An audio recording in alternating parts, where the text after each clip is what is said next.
자, 아직 다 안 들어오셨군요. 저기 뒤에 저기 박 총각하고 여기 고 총각은 담배 피러온 것 같고, 그죠? 자, 35번에 가시면 임대료가 4만 원에서 6만 원으로 인상이 됨에 따라 임대 수요가 150에서 90으로 감소했다면 임대수의 이제 가격 탄력성을 물어봤을 때 두 가지를 계산하라고 준 거죠.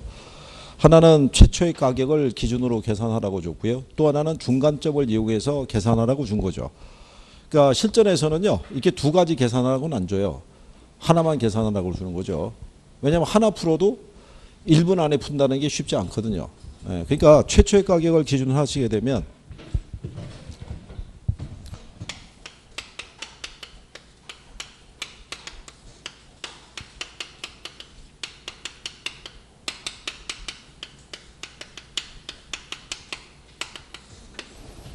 원래 가격이 얼마였어요?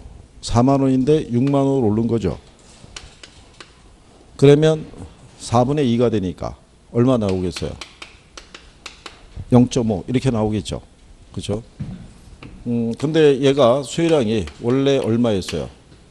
150에서 얼마로 줄었다는 거예요? 90. 그러면 150에 대한 얼마예요? 60이니까. 그러면 몇 프로 변한 거예요? 40% 변했겠죠. 그러면 0.5분의 0.4니까 몇 프로는 얼마 나오겠어요? 0.8 나오겠죠. 계산하시면 최초 가격 기준했을 때. 그렇죠. 요거는 이제 뭐냐면요. 이 변화율을 계산하기 위해서는 이 변화분을 계산을 해야 돼요. 그러니까 변화분을 계산할 때는 최초의 값에서 낮은 거에서 최초 거를 이렇게 빼주면은 계산이 이렇게 나오는데 실전에서는 이렇게 하실 필요는 없죠. 푸는 식이니까 4만 원에서 얼마로 올랐으니까 6만 원 올랐으니까는 변화가 얼마? 2만 원 변했잖아요. 그러니까 4분의 2니까 얼마? 0.5 나오겠죠. 여기도 원래 150인데 90으로 줄었으니까 150에 대한 얼마? 60 해갖고 그냥 계산하시면 되는 거고요. 이거는 이제 그 과정을 설명하기 위해서 이제 이렇게 계산한 거다라고 이제 설명해 드린 거죠. 중간점을 이용해서 계산하는 거는요.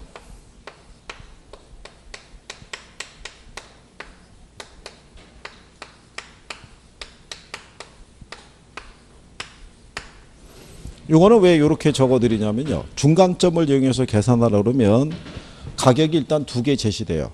그죠? 네, 거기에 대한 변화분을 대입하시면 돼요. 이거를 나누기 2를 해도 되고요. 2를 안 해도 돼요. 그러면 여기 조건에 보시면은 지금 가격이라는 게 두 개 나오죠. 4만 원에서 얼마? 6만 원. 그러면 4하고 6을 더하고요. 이 변화가 얼마예요? 2잖아요. 그죠? 무슨 말인지 아시겠나요? 그럼 양이 어떻게 돼요? 150에서 얼마? 90. 그럼 변화가 얼마예요? 이거 계산하시면 돼요. 그러면 얘가 10분의 얼마가 돼요? 2가 되잖아요. 10분의 2니까 얼마 나오겠어요? 0.2. 그렇잖아요. 이걸 나누기 2 하면 어떻게 되겠어요? 5분의 1이잖아요.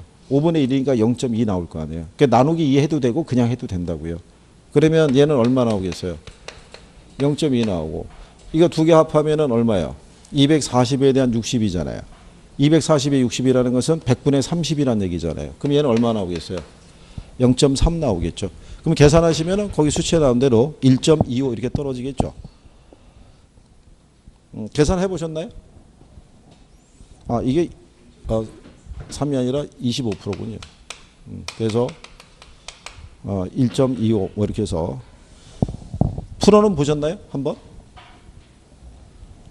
버리셨나요? 풀지는 않고? 그래. 자, 그래요. 35번은 버려도 되는데 36번은 풀 수 있겠죠? 그렇죠? 이것마저 버리면 갈 데가 없죠? 임대료가 몇 프로 인상했다는 거예요? 얘가 10% 인상했을 때 얘가 얼마예요? 0.4 줬으면 얘가 몇 프로 변했냐는 것을 곱하면 되죠. 가격이 지금 10% 상승했으면 이 수혜량은 감소하겠죠. 이 크기만큼. 그러니까 10 곱하기 0.4면 몇 프로? 네, 4%가 줄었다는 얘기겠죠. 그러니까 5번에 4% 감소. 걔가 답이 되겠죠. 그죠? 36번과 같은 난이도로도 출제한 적이 있어요. 여러분 시험에는. 이렇게. 그러니까 이렇게 나온 것도 틀리면은 참 곤란하다는 얘기죠. 그죠? 그래요. 계산 문제 나오면은 부담스러우신가요? 다 그런가요? 네?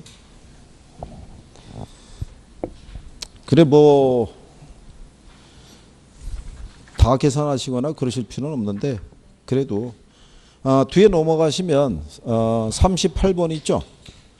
얘는 기출에서 나왔어요. 38번하고 39번 있죠.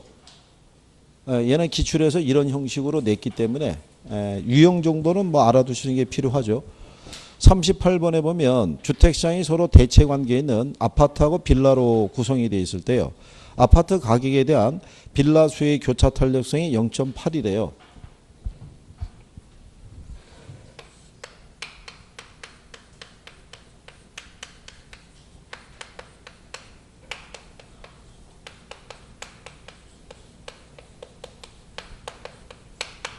자, 교차 탄력성이 주어져 있을 때 교차 탄력성이 얼마라고 주어져 있냐면요. 0.8이라고 주어져 있죠. 근데 가격이 보시면은 1,500만 원에서 얼마? 1,800만 원으로 상승했다 이렇게 돼 있죠. 그러면 가격 변화율이 몇 프로겠어요?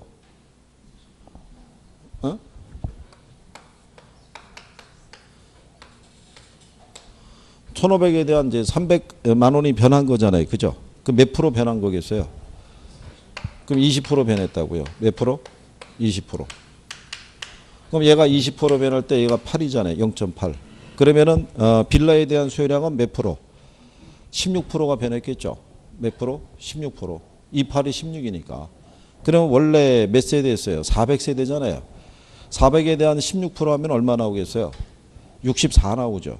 그래서 원래 400에서 얼마로? 464로. 그죠? 그러니까 500에 대한 400에 대한 부분인데 400 곱하기 1.6 하게 되면요. 64 나와요. 그렇죠? 그럼 원래 400세대에서 얼마? 64 늘었으니까 464.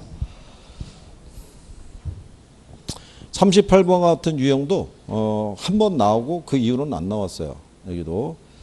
이게 왜냐하면 이렇게 나오니까 학생분들이 이게 계산하기가 복잡하다 그래가지고 또 항의가 비팔친 거죠. 니들이 와서 풀어봐라 또 이래가지고. 그래서 이제 그 이유는 이렇게 안 내고. 39번에 보시면요.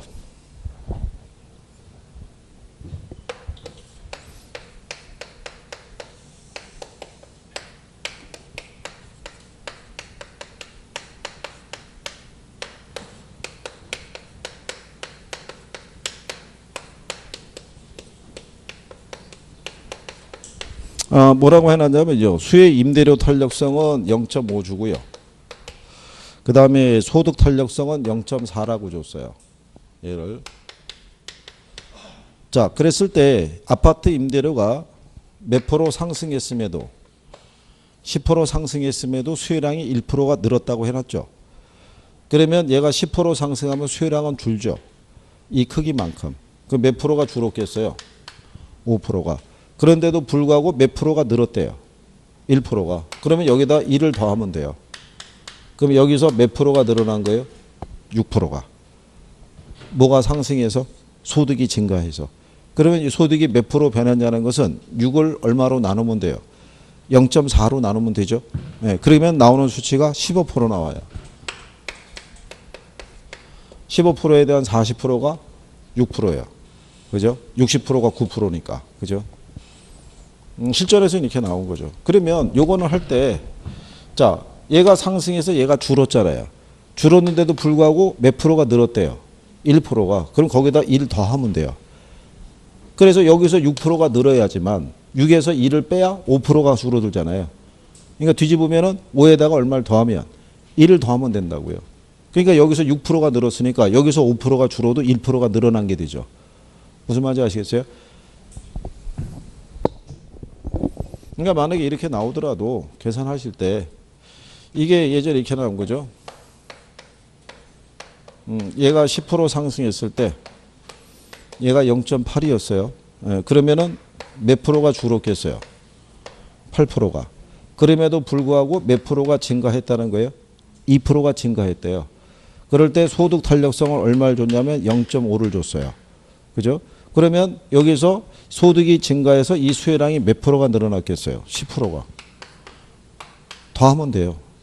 그럼 몇 프로? 10%. 10%가 늘어났으니까 8%가 줄어도 2%가 늘어난 결과가 되잖아요. 그렇죠? 그럼 얘가 몇 프로가 늘어나야 되겠어요? 20%. 기출은 이렇게 줬어요. 이렇게. 똑같아요. 얘가 상승해서 5%가 줄어들었음에도 몇 프로가 늘었대요? 1%가 늘었다고 그러죠? 그러면 얘에다가 얘를 더하면 돼요. 그러면 이게 소득 증가로 인한 수혜량의 증가가 나오는 거예요. 여기도 이렇게 하면 8%가 줄었는데도 불구하고 몇 프로가 늘었대요? 2%가 늘었다 그러면 그냥 8에다가 얼마를 더하면 돼요? 2를 더하면 돼요. 그럼 얘가 몇 프로 나오겠어요? 10%. 무슨 말인지 아시겠나요? 그냥 복잡하게 생각하실 거 없어요. 자, 임대료가 상승해서 수혜량이 줄었을 거 아니에요. 줄어들었는데도 불구하고 1%가 늘었다잖아요. 그죠? 그러니까 그 줄어드는 양에다가 늘어난 양 1% 더하면 돼요. 몇 프로 증가했다 그러면. 그거 더하면 여기 소득 증가에 따른 수혜량에 대한 변화가 나온다고요. 그러니까 그렇게 해서 정리해 보시면 될 거고요. 만약에 이런 유형으로 계속 나와주면은 우리는 이거를 정리를 해야 되는데 요즘 뭐 이렇게는 안 나오는데 이해만 조금만 해보시면 돼요. 그러니까 요령만 조금만 깨우치시면은 문제가 좀 간단하다는 걸 알 수 있는데 표정이 별로 밝지는 않으시군요. 계산 문제만 계속 풀고 있으니까. 괜찮아요? 하긴 뭐 계산이 없는 세상에서 살고 싶다는데 뭐 어떡하시겠어요.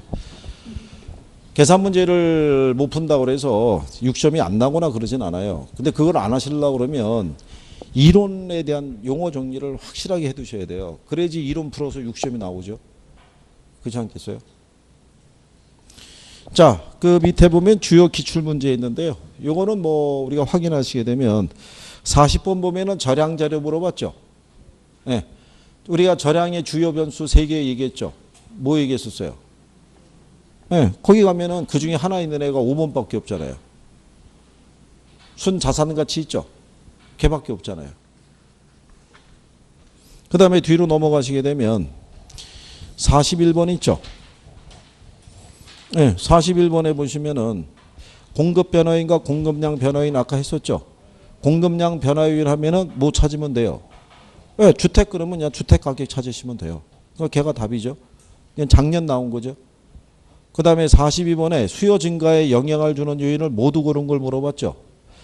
그러면 실질 소득이 어떻게 돼요? 증가하면 수요가 증가하겠죠. 그럼 일단 기억은 다 들어가야 돼요. 그죠? 네, 그러면 2번하고 5번은 답이 아니죠. 거래세 인상하게 되면 수요가 오히려 감소하겠죠. 니은이 들어가면 또 안 되죠. 그러면 남는 게 1번하고 4번 남죠.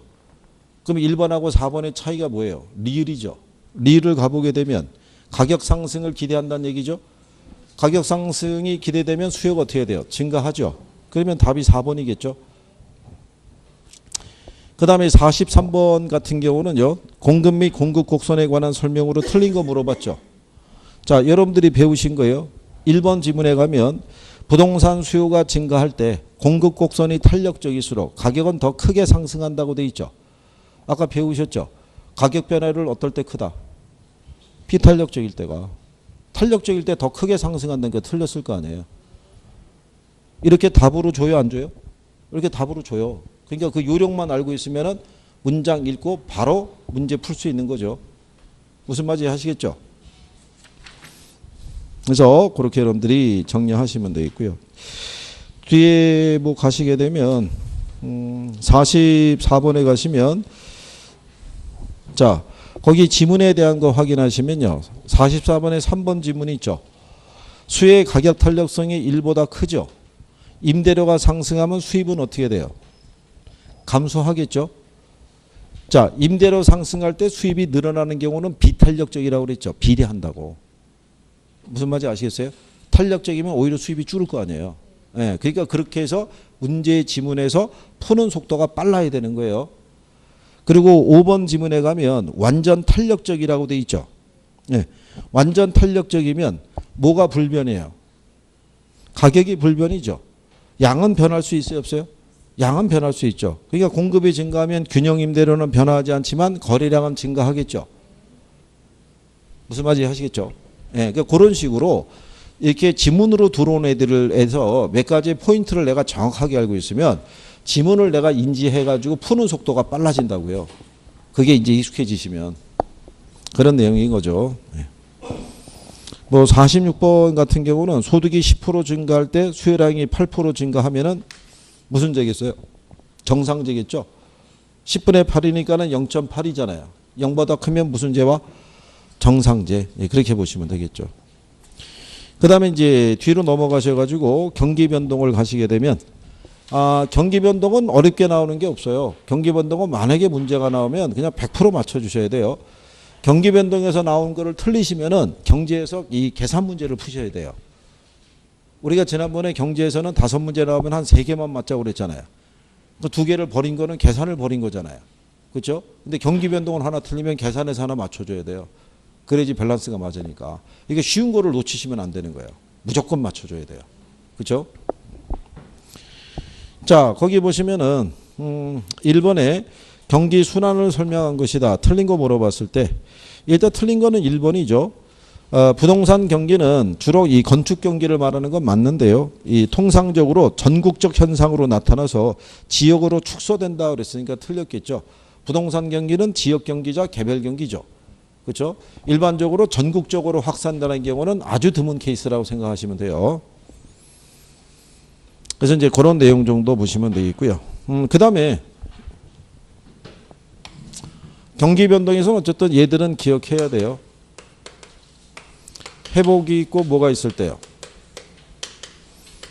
후퇴가 있고 뭐가 있을 때요. 회복하고 상향시장에서는 매도자 매수자 중에서 누구 중시해요? 매도자. 그죠? 후퇴하고 하향에서는 누구 중시해요? 매수자 중시해요. 그죠? 근데 여기 보면은 과거의 거래 사례 가격 있죠? 회복하고 상향시장에서는 뭐가 돼요? 하한선이 돼요.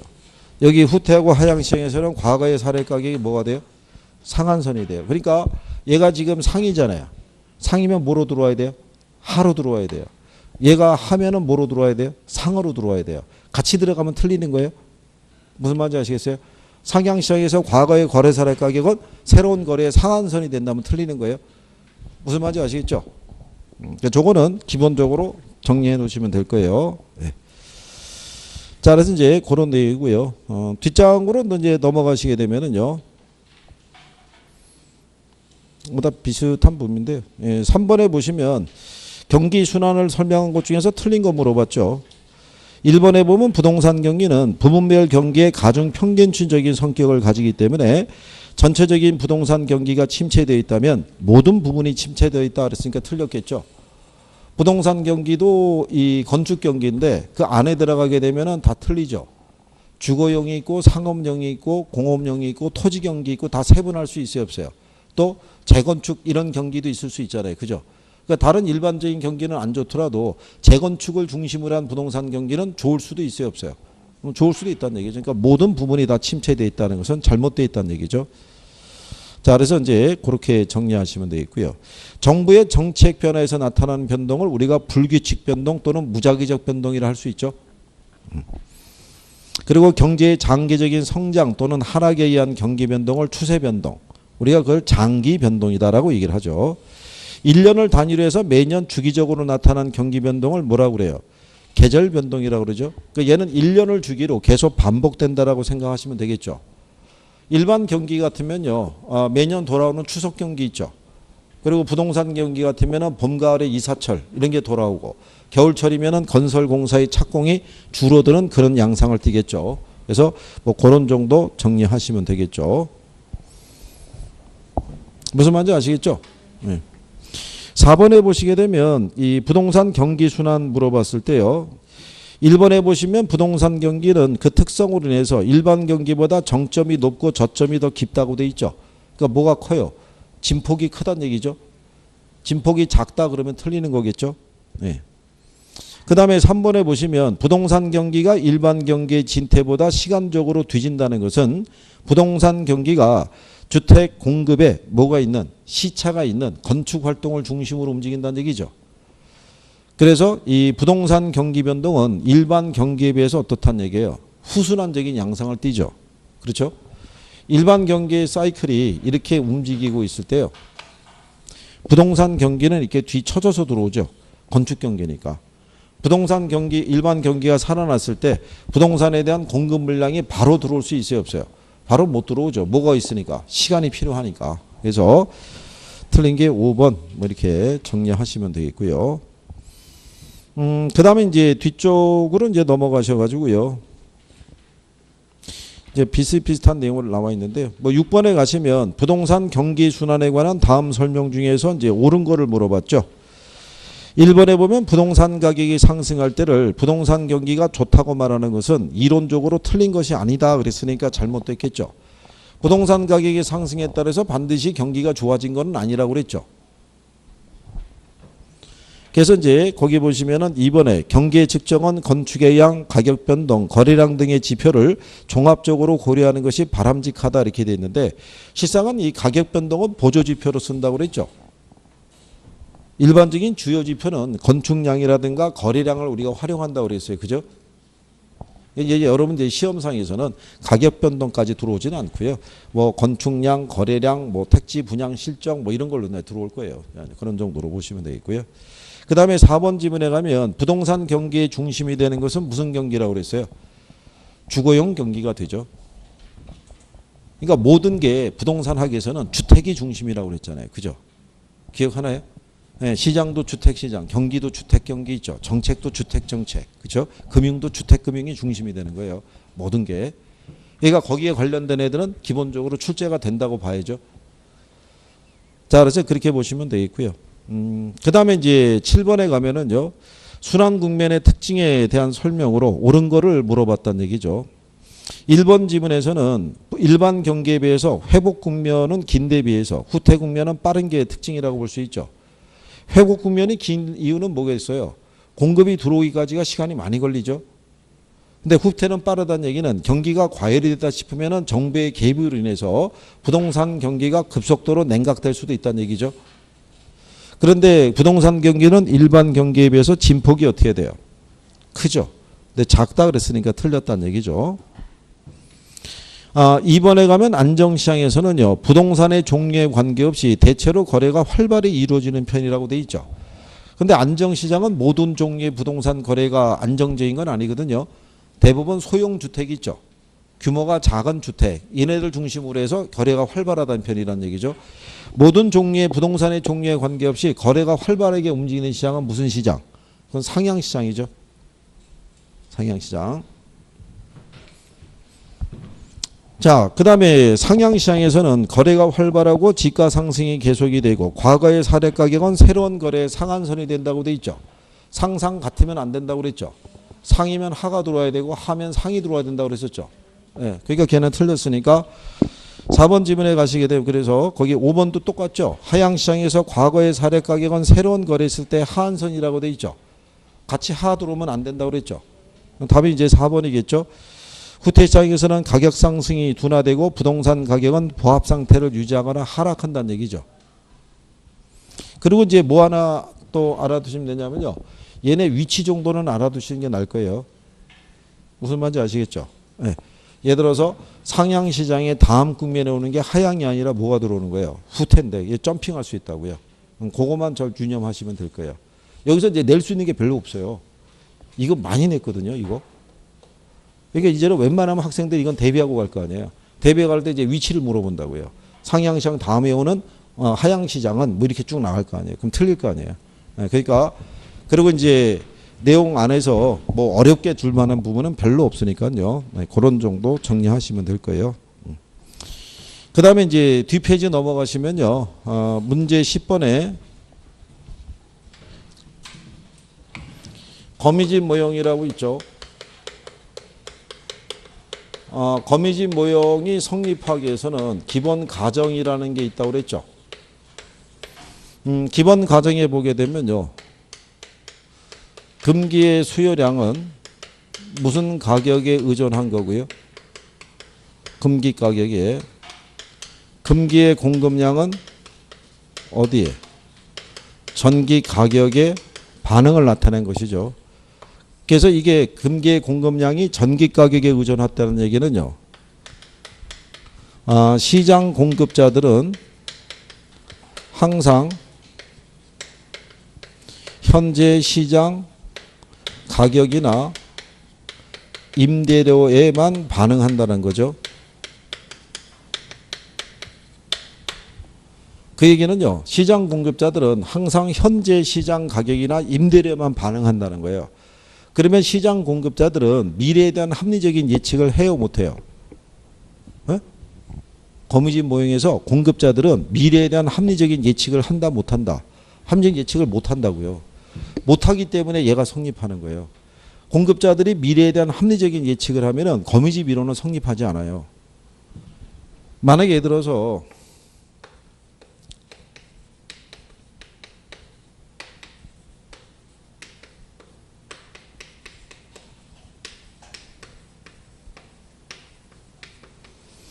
자, 오늘 대전시에 주택이 850채가 완공이 됐어요.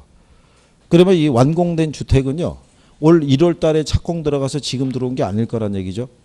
그러니까 지금으로부터 한 2년 전 있죠.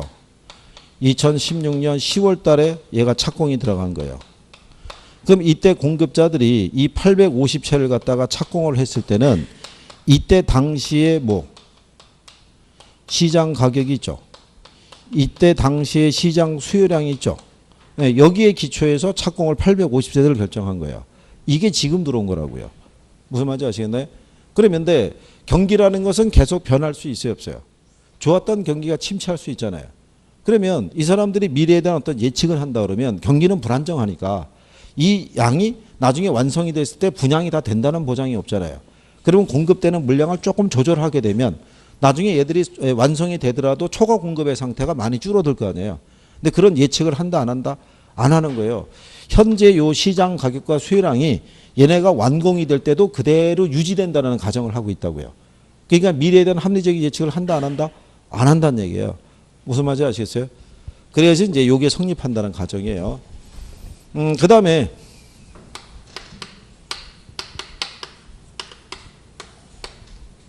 자, 균형 조건을 우리가 살피면은 수렴형이 있죠. 그 다음에 뭐 있어요? 발산형. 그 다음에 뭐 있어요? 이게 구별하는 기준은요.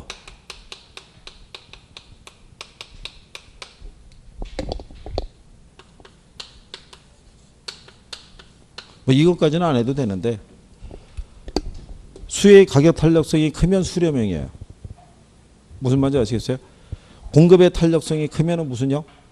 발산형인 거예요. 수렴형이 되게 한 조건이 뭐예요? 수요의 가격 탄력성이 공급의 가격 탄력성보다 커야 되죠. 그러면 기울기는 탄력성하고 어떻게 해야 돼요? 반대잖아요. 무슨 말인지 아시겠어요? 수렴형이 되게 한 조건은 수요의 가격 탄력성이 있죠. 이게 뭐보다 클 때, 공급의 가격 탄력성보다 클 때 부동산 시장은 이거 하나밖에 안 나온다고 그랬잖아요. 수요에 비해서 공급이 비탄력적일 때. 그럼 탄력성과 기울기가 역수잖아요. 그러면 이 기울기는 다 반대가 될 거 아니에요. 그러니까 수요의 탄력성이 뭐보다 크면, 공급의 탄력성보다 크면 무슨 형이 된다는 거예요. 그럼 수렴형이 된다고요. 수렴형이. 그거 하나만 가지고 있으면 저게 정리가 되면은 따로 정리할 필요가 없이 나오면 맞출 수 있어요, 없어요? 거기 여러분들이 그 11번 있죠.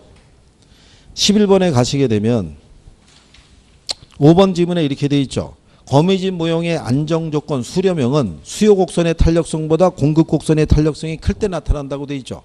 그럼 틀릴 거 아니에요. 수렴형이 되게 한 조건은 뭐예요? 수요의 탄력성이 크면 그게 수렴형이라고요. 공급의 탄력성이 크면은 뭐가 되고? 발산형이 되고. 무슨 말인지 하시겠어요? 네. 그러면 이제 4번에 보게 되면 수렴형이 되게 한 조건이 있죠. 수요 곡선의 기울기의 절대값보다 공급 곡선의 기울기의 절대값이 클 때 나타난다고 돼 있잖아요. 그죠? 기울기는 반대니까. 그래서 이제 그 얘기고요. 그리고 10번 문제로 올라가시게 되면 이렇게 돼 있죠. 틀린 거를 물어봤잖아요. 거기 4번 지문에 이렇게 돼 있죠. 공급자들이 합리적인 기대를 하면 거미집 모형이 성립하지 않을 수 있다라고 돼 있죠. 그러니까 공급자들은 미래에 대한 합리적인 예측을 한다, 못한다? 못한다라고요. 그 가정하에서 출발하는 거라고요. 그래서 이제 2번에 보면은 거미집 모형에서는 금기의 수요는 전기 가격에 의존하나 금기의 공급은 금기 가격에 의존한다는 가정을 한다는 게 틀렸겠죠. 금기의 수요는 금기 가격에, 금기의 공급량은 전기 가격에 반응을 나타내는 거니까 서로 반대로 표현을 했겠죠. 그죠? 그러니까 그런 내용으로 구별할 수 있으시면 되겠죠. 그리고 거미집 모형은 주거용이 있고 상업용, 공업용이 있으면 어디에서 더 강하게 나타나요? 주거를 빼고 얘기해 보세요. 상업용, 공업용이 더 강하게 나타나죠. 주택은 필수제니까 경기 변동의 여파를 상대적으로 덜 받는다고 그랬잖아요. 그죠? 경기가 좋든 안 좋든 주택은 소비를 해야 될 거 아니에요. 그죠? 그렇겠죠? 그래서 뒤쪽에 넘어가시면 문제 12번 있죠. 자, ABC 부동산 시장이 다음과 같을 때 거미집 이론에 따른 각 시장의 모형 형태를 물어봤죠. 기울기 값을 물어본 거죠. A는 수요하고 공급을 보면은 어느 게 기울기 값이 커요? 공급이 크잖아요. 그렇잖아요. 그럼 무슨 형? 수렴형일 거 아니에요. 기울기. 탄력성이 클 때만 이 수의 탄력성이 크면 수렴형이고 기울기는 반대라고 그랬잖아요. 반대. 뭐가 커야 돼요? 기울기 값은 공급이 커야 되잖아요. 그러니까 A는 무슨 형? 수렴형. B는 뭐가 되겠어요? B는 어느 게 커요? B는 수요 곡선이 크잖아요. 절대값이니까 마이너스 여부가 생략이 되면은 0.5가 0.3보다 크잖아요. 그러니까는 B는 무슨 시장? 발산형. 그렇죠? C는 뭐가 되겠어요? 다시 공급이 크니까 무슨요? 수렴형이 되겠죠. 수렴형이.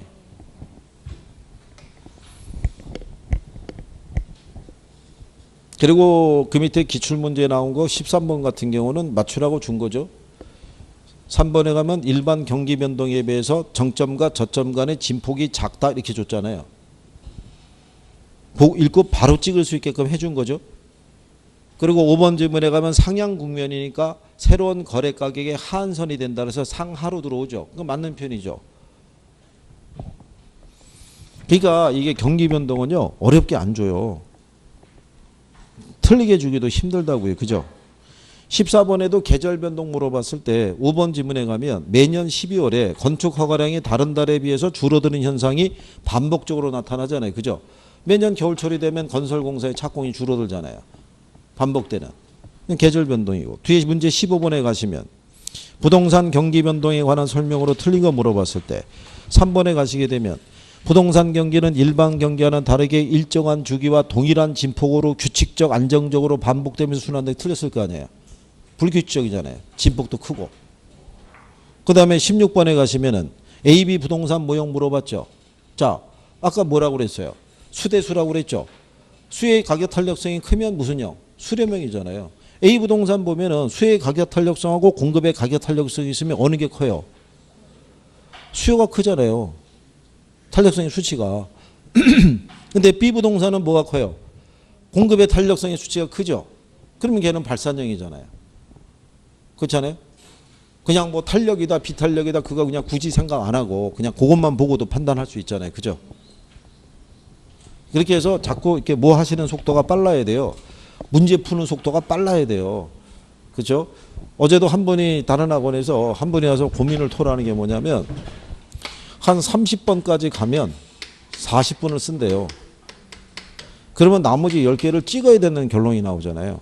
했을 때. 물어봤어요. 혹시 계산 문제 있으면 푸시나요? 그때 푼대요. 뒤로 빼시라고 계산 문제. 계산 문제 안 풀어도 몇 개 더 풀 수는 있어요. 이게 계산이라는 게 있죠. 저희가 이렇게 해서 이제 푸는 요령을 이제 알려드리잖아요. 그럼 나중에 계산이 나오면 이게 자꾸 해보고 싶은 욕망이 생기는 거예요. 배웠으니까. 이렇게 하면 간단하게 풀 수도 있을 것 같은데. 근데 실제는 안 그래요.